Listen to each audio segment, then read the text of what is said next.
আন্দোলন শুরু হলো বলতে জানেন গত ৩রা এপ্রিল সুপ্রিম কোর্টে আমাদের প্যানেলটা ২০১৬ প্যানেলটা পুরো ক্যান্সেল হয়ে যায়। যে ক্ষেত্রে আমরা যারা যোগ্যভাবে চাকরি পেয়েছি তাদের নিজস্ব কোনো দোষ নেই। কিছু সরকারি আধিকারিক বলেন বলেন বা কোনো আর কি নেতা মন্ত্রীর কাছে টাকা দিয়ে যারা চাকরি মানে পেল তাদের জন্য পুরো প্যানেলটা ক্যান্সেল হয়ে গেল।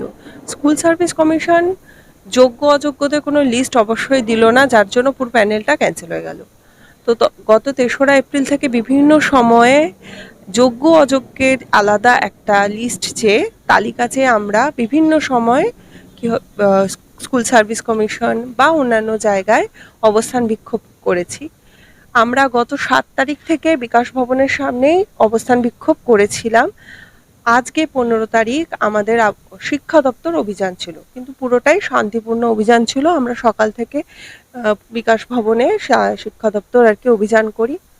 তো যথারীতি হঠাৎ করে প্রায় সন্ধে নাগাদ ৬টা সাড়ে ৬টা থেকে পুলিশের ভূমিকা দেখলাম অনেকটা পাল্টে গেল। পুলিশ মারমুখী হয়ে পড়ল এবং রীতিমতো আঘাত করার উদ্দেশ্যেই আমাদের উপরে লাঠিচার্জ করলেন এবং মহিলা পুরুষ নির্বিশেষে সকলের উপর লাঠিচার্জ করলেন এবং যারা আহত হয়েছেন বলছেন আমি আহত হয়েছি ছেড়ে দিন, তাদের উপরেও লাঠিচার্জ করলেন এবং এমনভাবে লাঠিচার্জ করলেন কারো মাথা ফেটে গেল, কারো পা ভেঙে গেল, কোনো একজন স্যার মানে অসুস্থ হয়ে সেন্সলেস হয়ে পড়লেন, তার হার্ট অ্যাটাক হলো, তার কি পরিস্থিতি আমরা জানি না।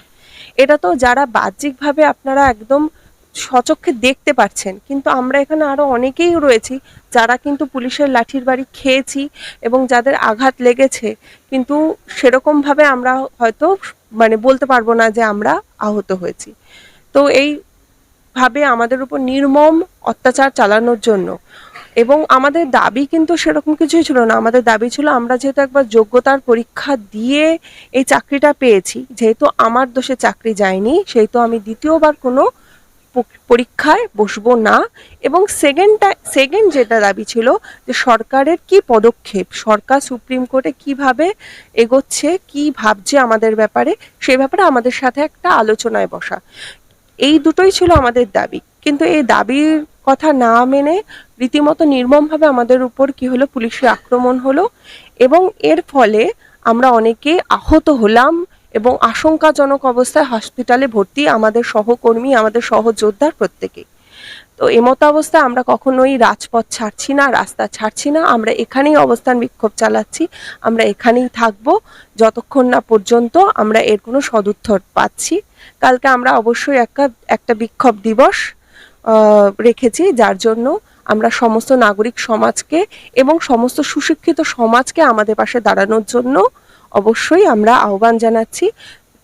যারা আমরা যোগ্য টিচার, যারা আমরা নিজের যোগ্যতায় চাকরিটা পেয়েছি এবং আমরা ৬০ বছর অবধি সবেতনে সসম্মানে সপদে এই চাকরিটাই করে যেতে চাই।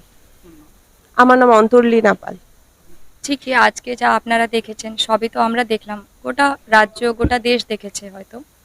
আমরা আমাদের অবস্থানটা সবাই জানে, আমরা যারা যোগ্য টিচার্স আমরা শান্তিপূর্ণই সবসময় প্রোটেস্ট করেছি, সবসময়। যেহেতু আমরা জানি আমরা টিচার্স, আমরা বেশ শিক্ষিত, আমরা জানি কিভাবে প্রোটেস্ট করতে হয়। কিন্তু আমাদের দাবি যেটা ছিল সেটা কিন্তু ওনারা কোনো জানি না কি হলো, কোনো কারণে ওদের মানে কোনো রিয়াকশনে কিছু নেই যে এত কিছু হচ্ছে।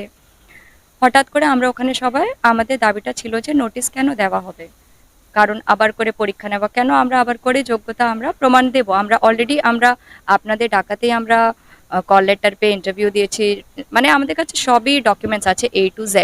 আর আপনাদেরই পর্ষদ SSC এখান থেকেই দেওয়া, ঠিক আছে। তাও যদি আমাদেরকে বলে যে আপনারা আবার করে পরীক্ষা দিন, তো সেটারই একটা নোটিশ, যেটা আমাদের দাবি ছিল যে নোটিশ, কোনো নোটিশ হবে না।